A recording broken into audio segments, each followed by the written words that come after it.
just... Alright, come on.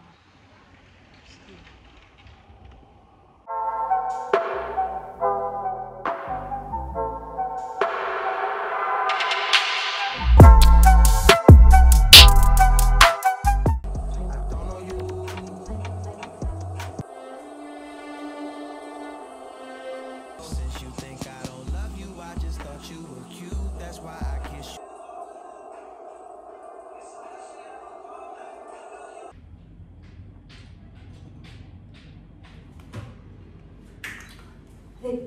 Hey you guys, welcome back to my channel. I'm really excited to do this video because I will be reviewing Bali from a perspective of my vacation. I actually haven't had a vacation since 2014, I think.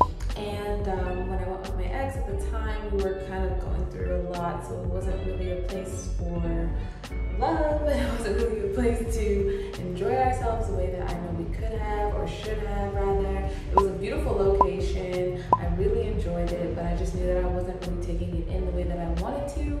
Versus this time around, where my new partner and I went to Bali and had a blast. So I'm really looking forward to sharing it with you guys. I am going to do my best to give you a full, honest review of Bali, how I feel about it, and my final rating for it will be at the end. If this is your first time here, thank you so much for joining me. Make sure that you subscribe, hit the notification bell so you know when I have new content up.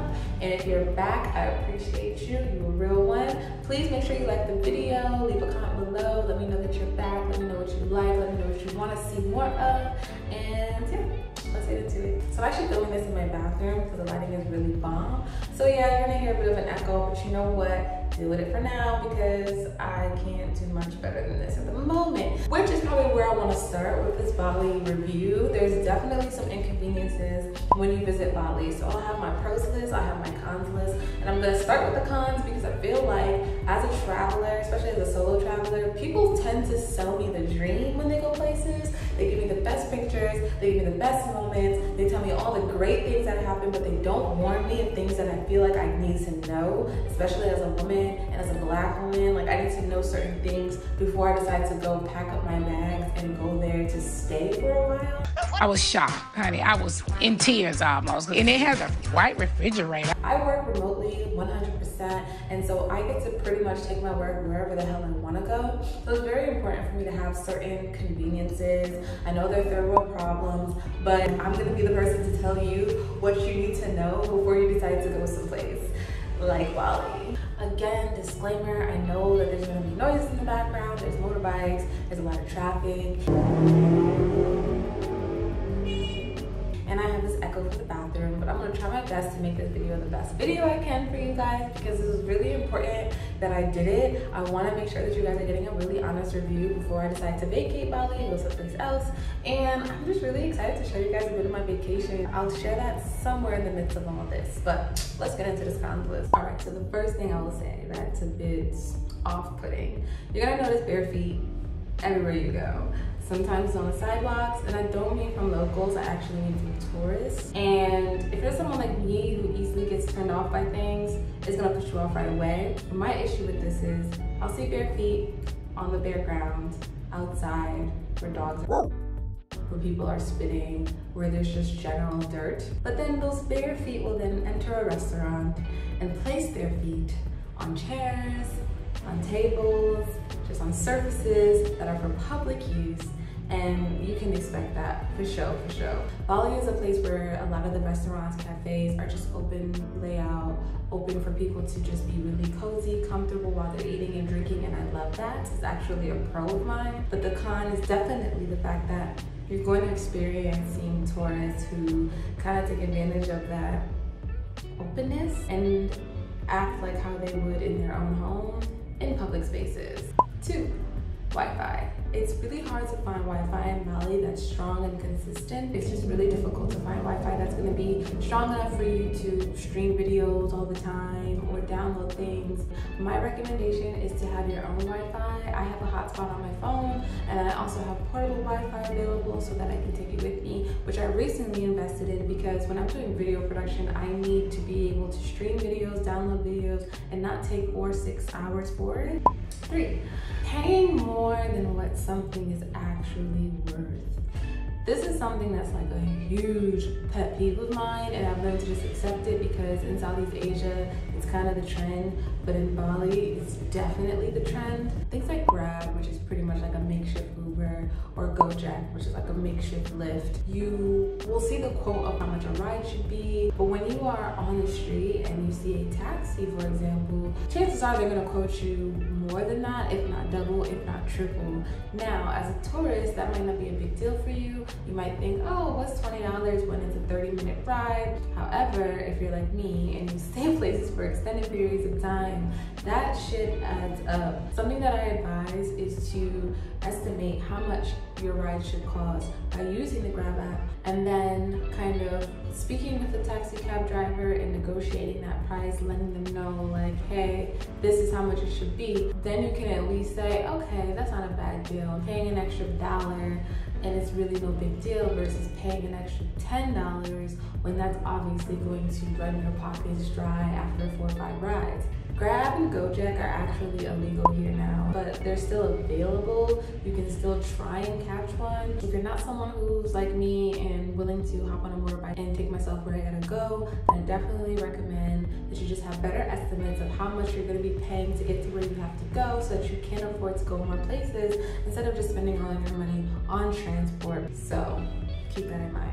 Okay, so now this is just a Southeast Asia thing, just like it's an island thing, just like it's a warm weather thing. There's gonna be tons of bugs, like mosquitoes, like geckos, and that's not really a bug, that's an amphibian, right? Whatever. There's gonna be creatures all up and through, but I warn you about that because in public spaces, you're definitely going to notice them. So things like flies, things like excessive mosquitoes, things like bugs, and it's better to just prepare yourself for it and to not get freaked out, to not be turned off. If you're someone who does easily get turned off by things like that and you can't really like vibe, I understand, trust me, I have my moments when I'm eating or when I'm just trying to relax and there's flies everywhere and I'm distracted and I'm overwhelmed and I'm turned off, but I'll just get up and go someplace else. I just kind of work myself around it, but this is just me warning you of these things because again, that's not something you really see on the gram. People aren't really showing you that there are flies everywhere or that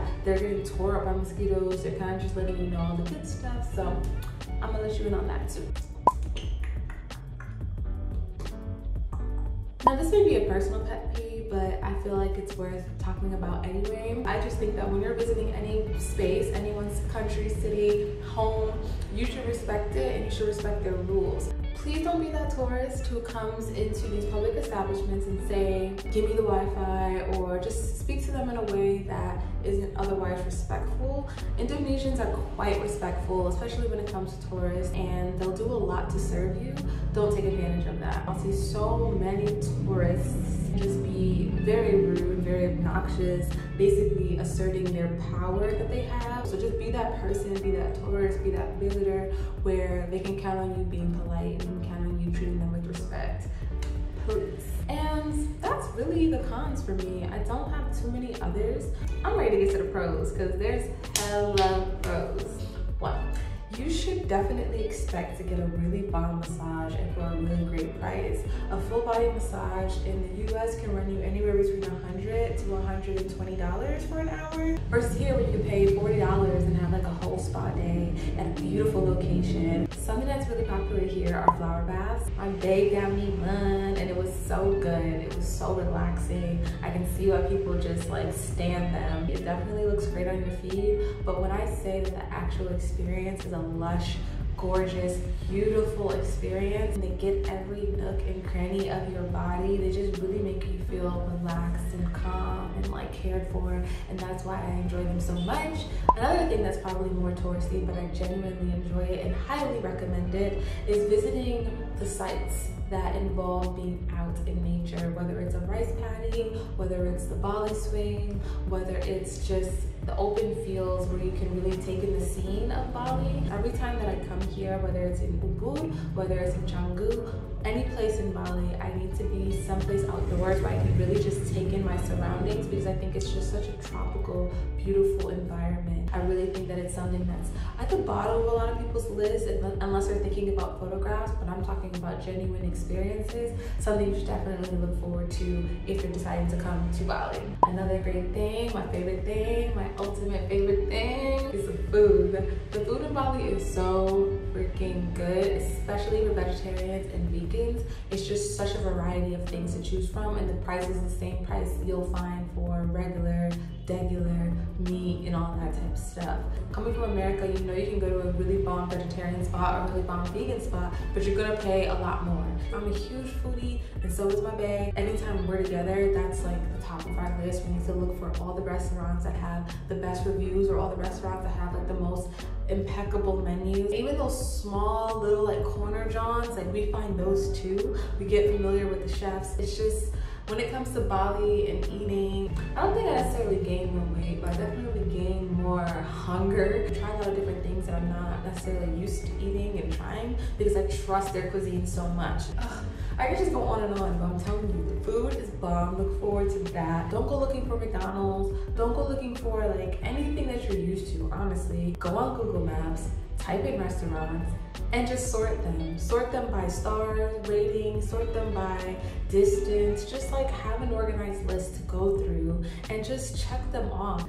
Take some time, take a day even, to just go try a whole bunch of different restaurants and go to a whole bunch of different places and see what it is that you like, see which areas you like. Granted, they're still pretty freaking gentrified. You're gonna see like a lot of Instagram plates, and I like that too, as far as like looking at it and taking pictures of it. And not to say the food is any less good, the food is great, but then I get a lot of extra frilly-dilly things that like I could care less about. Like, I don't need a swing, you know, at my table. I just need the food. Like, I just need the food. Another pro is how cheap everything is. Here you can average out 10 bucks for a drink, for a meal, and for a dessert. Like, literally. Everything is so cheap that I'm trying everything. Like, I'm trying like smoked salmon, and I don't usually get that. I think I just saw a bird just die. Just like drop and die. Anyway, yeah, there's tourist traps that you're gonna be used to seeing. Everyone's gonna find a waterfall. Everyone's gonna hop on the Bali swing. Everyone's gonna do the same kind of things. But trust me when I say, some of these places are just worth going to, even when everyone else is there, because it's just that gorgeous.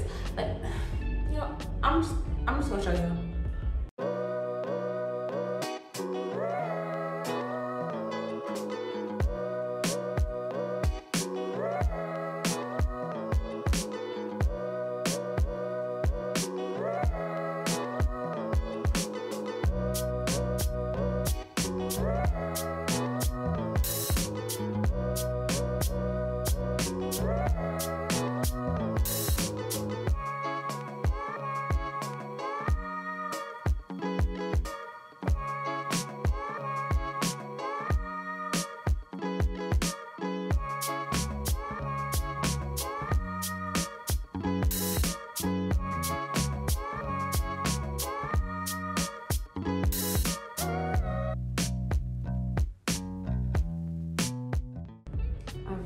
So I hope you really enjoyed that, because I really enjoyed going through my footage and putting that together. I had such an amazing time in Bali on vacation. I've been enjoying myself, just working and just taking my time to do little things that I really love here. The one thing I will say about Bali that always brings me back is the fact that I get so comfortable coming here, whether I'm by myself, whether I'm with my friends, whether I'm with my partner. It's just one of those places that you can just enjoy what they have to offer, no matter what you're doing, no matter who you're with.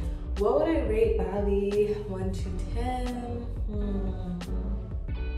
I would definitely rate Bali a strong 8 on my list. I've been to a lot of places, so it's kind of like, it's kind of hard to top some of the places that I have in my head, but Bali Bali's definitely a strong 8. So yes, if you're feeling it, like the video, give me a little comment. Let me know how you're feeling about the content. Let me know how you're feeling about Bali, if you've been, if you haven't been, what your reservations are, what other things you may want to know. And definitely subscribe to my newsletter as well. The link is down below. I go into more details about my travel, my mental space, just the things that people don't really talk about all the time when they're coasting through countries. And I'm gonna see y'all when I see y'all.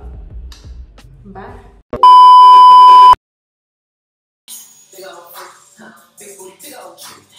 I'ma make a wait for the pussy. Shit, big old feet. Feet on the bed.